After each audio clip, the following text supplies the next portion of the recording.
Yeah, that sounds pretty good to me. Grego's here. Bring me the horizon. Yes, look them up if you don't know about such things. Oh, just so you know what sort of genre we're talking about. Yep, nice and heavy. So, where are we? We're talking about Eclectic. It's paint time. Paint time on Eclectic. A project with a difference, not just because of its mechanical differences or layout or ride height or the fact that it's a proper four-wheel drive with a proper V8 engine, proper everything. So yes, it was actually a pretty rust-free bus. Need to do a bit of body work here and there on it, but pretty basic.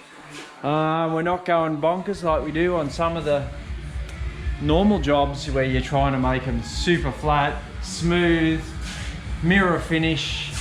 This is sort of the opposite. So it's a good strong base. It's still going to strip back to bare. So everything, we know where everything's at and we know it's going to stick, all the rest. So yeah, so we've gone back to bare, epoxy, and then sanded it, filled it, only in the worst of the areas. There was a bit of work to get all this smoothed up around this spare wheel, but we've done that.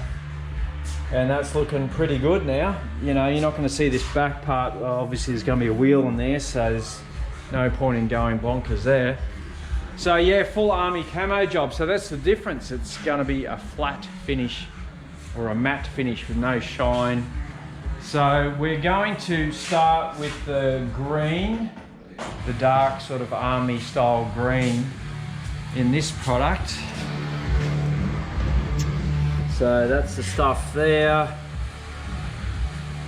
That's TB512, so it's a Valspar industrial product. So that means it won't be the smoothest or shiniest, but it'll be nice and strong, nice and hard, anti-corrosive. It's gonna, you know, you'll be able to put it through a beating and the paint will stand up to it. They usually paint trucks and stuff like cattle trucks, you know, the things that get knocked around a lot. That's what they use the paint for normally. So hopefully this thing gets knocked around a bit in a good way, off-roading.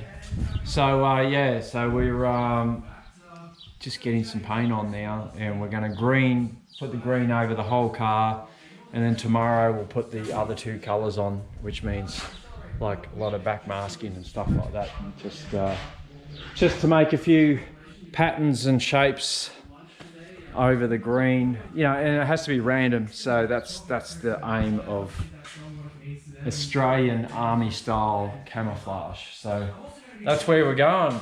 So wish me luck. I'm about to get this green on.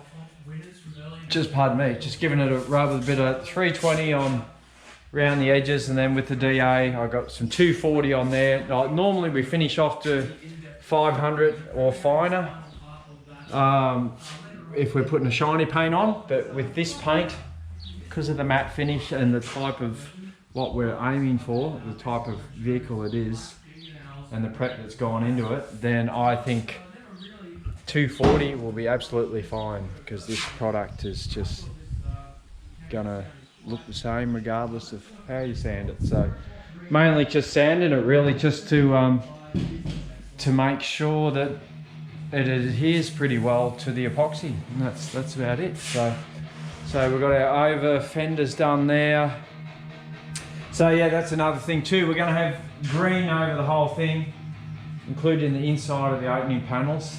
And then tomorrow, before putting the other colours on, I'll screw those over fenders on, and then I can do the pattern across the fender as well, across the flare, these babies. So because you know the tan and the black that we've got to, you know, might come across whatever, so you got to have them fitted, and probably these as well ideally. So yeah, so that's what you got to do. So I'm going to get back to it, back to sanding, so watch this space.